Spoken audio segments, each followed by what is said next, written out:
நான் முத்துக்கு சொல்லணும்னு நினைக்கிறேன். நான் வந்து முத்துக்குமரனுக்கு சொல்கிறேன். நான் வந்து முத்துக்கு சொல்கிறேன். இப்போ பட்டிமன்ற பேச வர்றவங்க எல்லாருமே இவன்ட்ட என்ன பேசினாலும் இவன் ஒத்துக்க மாட்டாங்கிற மனநிலையோட வர்றாங்களோ அதனால. வணக்க மக்களே, வெல்கம் டு அவர் சேனல். நீங்கள் பார்த்துட்டு வீட்டு வார் மீடியாவில் விக்கி தி பிக் பாஸ். நான் உங்கள் விக்கி. எனக்கு ஒன்றும் புரியவே இல்லை, முத்துக்குமரன் மேலே எதுக்கு இவ்வளோ வன்மம் எல்லாருக்கும்? சரி, ஆப்போசிட் டீம்ல தான் வன்மம் இருக்குன்னா கூட பரவாயில்ல, சொந்த டீம்லேயே வந்து தீபக் தவிர்த்து மற்ற எல்லாருமே வந்து முத்துக்குமரன் அடிச்சிட்டு இருக்காங்க இன்டைரக்டா. தீபக் மட்டும் தான் வந்து தீபக்கும் முத்துக்குமரன் மட்டும் தான் ஒரு அண்டர்ஸ்டாண்டிங்ல வந்து டே ஒன்லேருந்து போயிட்டு இருக்க மாதிரி தெரியுது. மற்ற எல்லாருமே டைம் கிடைக்கிற இடத்துல, கேப் கிடைக்கிற இடத்துல முத்து அடிச்சுட்டே இருக்காங்க. குறிப்பாக சொல்லணும்னா நம்ம விஜய் விஷாலு, அப்புறமேட்டு அருண், அப்புறம் கூட சத்யா வந்து அவர் என்ன சொல்றது, எந்த ரகத்தை எடுத்துன்னு தெரியல, இவங்கெல்லாம் வந்து அடிச்சிட்டு இருக்காங்க.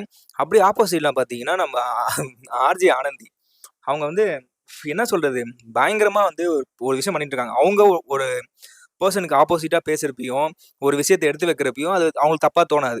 பட் அதையே வந்து இவங்களுக்கு ஆப்போசிட்டான பேசிட்டாங்கன்னா உடனே அழுக ஆரம்பிச்சிருது, உடனே வந்து புலம்ப ஆரம்பிச்சது, கத்த ஆரம்பிச்சதுன்ற மாதிரி பண்ணிட்டு இருக்காங்க. இது வந்து ஒரு கேம் ஷோ. இந்த கேம் ஷோல நம்ம எல்லாருமே விளையாடி வின் பண்ணுங்கிற ஒரு நோக்கம் போயிட்டு இருப்பாங்க. அதுல வந்து முத்துக்குமரன் சிறப்பா பண்ணிட்டு இருக்காரு. உங்களால அது மாதிரி அவரை பீட் பண்ண முடிஞ்சா பீட் பண்ணுங்க, அப்படி இல்லையா முடிஞ்ச வரைக்கும் வாக் ஓவர் பண்ணிட்டு போயிடலாம், அப்படி இல்லை முடிஞ்சு ட்ரை பண்ணலாம், தப்பு கிடையாது. பட் ஆனா ஊனா போய் அழுறது எனக்கு என்ன சொல்றதுன்னு தெரியல. அதுவும் இந்த ஜாக்கு பத்தி சொல்லணும் அப்படின்னா, ஜாக் வந்து இப்ப முத்துக்குமரன் மேல வந்து ஆர்ஜே ஆனந்தி இப்ப ஒரு குற்றச்சாட்டு எடுத்து வைக்கிறாங்க. அப்படிங்கிறப்ப நம்ம ஜாக்லைன் வந்து தீபக் மேல ஒரு குற்றச்சாட்டு எடுத்து வச்சுட்டு இருக்காங்க. அவர் வந்து ரொம்ப ரூட் ப்ரோ, ஏன் ரூடா பண்ணிட்டு இருக்கீங்கன்னு சொல்லி நிறைய பண்ணிட்டு இருக்காங்க. இப்ப அதிகமா நம்ம தீபக் சொல்லிட்டு இருக்காங்க. பட் எல்லாரும் மேலேயும் எடுத்து வைக்கிற ஒரு வேர்டு பாத்தீங்கன்னா நம்ம ஜாக்லின் வந்து ரூடுங்கிற சொல்லி எடுத்து வச்சிருப்பாங்க. இவங்க வந்து பண்றது ரூடா இருக்குதா இல்லையாங்கிறத வந்து அவங்க அனலைஸ் பண்ண மாட்டாங்க. பட் ஆனா சுத்தி இருக்க எல்லாரையும் ரூட் சொல்லிட்டு இருக்காங்க. முதல்ல கண்ணாடி நின்று நம்ம பேசுறது எப்படி இருக்கு, நம்ம வந்து கரெக்டா எல்லாத்தையும் ஒழுங்கா பேசுறோமான்னு பார்க்கணும். பார்த்துட்டு அப்புறமேட்டு மற்றவங்க வந்து ரூடா பேசுறாங்களா இல்லையாங்கிற ஜட்மெண்ட்குள்ள நீங்க வரணும். ஜாக்லின் வந்து கேம்ல சூப்பரா விளையாடுறாங்க. பட் ஆனா எல்லாரு மேலேயும் ரூடு அப்புறம் எல்லார பத்தியும் ஒரு கருத்து எடுத்து வைக்கிறது வந்து எனக்கு ஏற்புடையதா இல்லை. அப்புறம் சௌந்தர்யா எல்லாரை விட இந்த வீக் நல்லா பண்ணிட்டு இருக்காங்க. பட் அவங்களுமே வந்து ஒரு சில ஆக்டிவிட்டிஸ் அந்த மாதிரி அப்படின்னு பண்றது, சொல்றது, இதெல்லாம் லாஸ்டா நடந்த தீபக் பிரச்சனை வந்து தீபக் நம்ம சௌந்தர்யா பிரச்சனை நிறைய பேர் பேசிட்டு இருக்கீங்க. கொஞ்சம் யோசிச்சு பாருங்களேன். தீபக் வந்து அவர் சொன்னார், ஓகே ஏன் டச் பண்ற, இது போயிட்டு இருக்காரு. ஒரு பக்கம் தப்பு இருந்தாலே சரி, இந்த பக்கம் வந்து அப்படின்ட்டு போறாங்கல்ல. இதே மாதிரி பாய்ஸ் டீம்ல யாருன்னா கேர்ள்ஸ் கிட்ட பேசிட்டு போறப்ப சீன்னு சொல்லியிருந்தா இன்னும் நடந்திருக்காங்க. இப்படி பற்பல சம்பவங்கள் நடுவில் பார்த்தீங்கன்னா நம்ம தர்ஷிகா அண்ட் பவித்ராக்குள்ள இருக்கிற ஒரு மோதல் சைலண்டா போயிட்டு இருக்கு.